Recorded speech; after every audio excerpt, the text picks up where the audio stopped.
Makikita natin dito sa ating latest satellite images itong makakapal na kaulapan. Dito sa hilagang bahagi ng ating bansa ay ang patuloy na epekto ng shearline o yung salubungan ng mainit at malamig na hangin sa area ng extreme northern Luzon. Kaya sa nabanggit na lugar ngayong araw, makakaranas tayo ng mataas na tsansa ng mga kalat-kalat na pag-ulan na may pagkulog at pagkidlat. Dito naman sa Metro Manila at sa nalalabing bahagi ng ating bansa ay easterlies naman o yung hangin na nanggagaling sa karakatang Pasipiko ang weather system na makakaapekto. Kaya magpapatuloy itong mainit at malinsangang panahon ngayong umaga hanggang sa tanghali, ngunit pagsapit ng hapon hanggang sa gabi, makakaranas naman tayo ng mga tsansa ng biglaan at panandaliang buhos ng ulan na dulot ng localized thunderstorms. At sa kasalukuyan, wala pa rin tayong binabantayang low pressure area o sama ng panahon sa loob at labas ng ating Philippine Area of Responsibility na maaring makaapekto sa anumang bahagi ng ating bansa sa mga susunod na araw. Para naman sa magiging lagay ng ating panahon ngayong araw dito sa Luzon, dahil sa shearline, makakaranas tayo ng maulap na papawirin na may mga kalat-kalat na pag-ulan, pakulog at pakidlat sa mga areas ng Batanes at sa Babuyan Islands. Dito naman sa Metro Manila at sa nalalabing bahagi ng Luzon ay magpapatuloy itong generally fair weather conditions ngayong umaga, ngunit pagsapit ng late afternoon to evening, mataas yung tsansa ng thunderstorm activity. So magdala pa rin tayo ng payong dahil makakaranas tayo or posible tayong makaranas ng mga biglaan at panandaliang buhos ng ulan mamayang hapon hanggang sa gabi. Maximum temperature forecast sa lawag ngayong araw, posibleng umabot ng 34 degrees Celsius. 34 degrees naman dito sa area ng Tuguegarao at 25 degrees Celsius sa bahagi ng Baguio City. Maximum temperature forecast for Metro Manila, posibleng umabot ng 35 degrees Celsius. 32 degrees naman dito sa area ng Tagaytay at 34 degrees Celsius sa bahagi ng Legazpi City. Sa areas naman ng Palawan, Visayas at sa Mindanao ay bahagyang maulap hanggang sa maulap na papawirin na may mga tsansa ng pulupulong pag-ulan na may pagkulog at pagkidlat ang ating mararanasan ngayong araw. At ngayong madaling araw pa lamang may mga thunderstorm activity na tayong naitala dito sa central portions ng Mindanao, particular na sa mga rehiyon ng Northern Mindanao, Barm at Socsargen. Panandalian lamang yung mga pag-ulan na ito at inaasahan natin na mas magiging maaliwalas na ang ating panahon mamayang umaga, ngunit pagsapit muli ng late afternoon to evening, mataas sa tsansa ng thunderstorm activity ang ating mararanasan sa buong Visayas at sa Mindanao.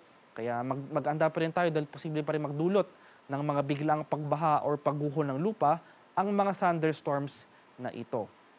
Maximum temperature forecast dito sa Calayan Islands at Puerto Princesa ngayong araw, posibleng umabot ng 35 degrees Celsius. At 33 degrees Celsius naman dito sa areas ng Iloilo, Cebu at Tacloban City. Maximum temperature forecast sa Cagayan de Oro for today, posibleng pumalo ng 33 degrees Celsius. 35 degrees naman dito sa Davao at 34 degrees Celsius sa bahagi ng Zamboanga. Sa kalagayan naman ating karagatan, sa kasalukuyan, wala pa rin nakataas na gale warning sa anumang baybay na ating kapuluan and light to moderate na pag-alon na ating mararanasan sa malaking bahagi ng ating bansa. Iba yung pag-ingat pa rin sa ating mga kababayan na maglalayag sapagkat kung meron tayong offshore thunderstorm activity, ito yung mga pag-ulan sa ating dagat baybayin. Asahan natin ang mga malalakas na hangin, kaakibat ito ang bahagyang pagtaas ng ating mga alon. At para naman sa ating 3-day weather outlook sa mga piling lugar ng ating bansa, dito sa Luzon, sa mga areas ng Metro Manila, Baguio City at Legazpi City, for the next 3 days simula bukas, araw ng Linggo hanggang sa Tuesday, patuloy tayong makakaranas ng mainit at malinsangang panahon, maliban na lamang sa mga tsansa ng isolated rain showers or localized thunderstorms. Maximum temperature forecast sa Metro Manila sa susunod na 3 araw, posibleng umabot ng 35 degrees Celsius. 26 degrees naman dito sa Baguio City at 34 degrees Celsius sa bahagi ng Legazpi City. Dito naman sa Visayas, sa mga areas ng Metro Cebu, Iloilo City at Tacloban City, ay generally fair weather conditions rin na ating inaasahan, maliban na lamang sa mga tsansa ng biglaan at panandaliang buhos ng ulan na dulot ng thunderstorms. Maximum temperature forecast sa Metro Cebu for the next 3 days, posibleng umabot ng 33 degrees Celsius. 33 degrees rin dito sa area ng Iloilo City at 33 degrees Celsius rin dito sa bahagi ng Tacloban City. Dito naman sa Mindanao, sa mga areas ng Metro Davao, Cagayan de Oro City at sa Zamboanga City, Sa susunod na 3 araw, magpapatuloy itong mainit at maninsang panahon.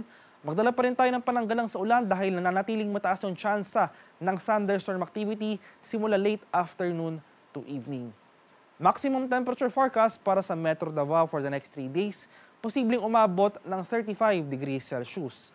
33 degrees naman dito sa Cagayan de Oro City at 35 degrees Celsius sa bahagi ng Zamboanga City. Ang haring araw dito sa Kamanilaan ay sisikat mamayang 5:28 ng umaga at lulubog naman mamaya sa ganap na 6:18 ng hapon.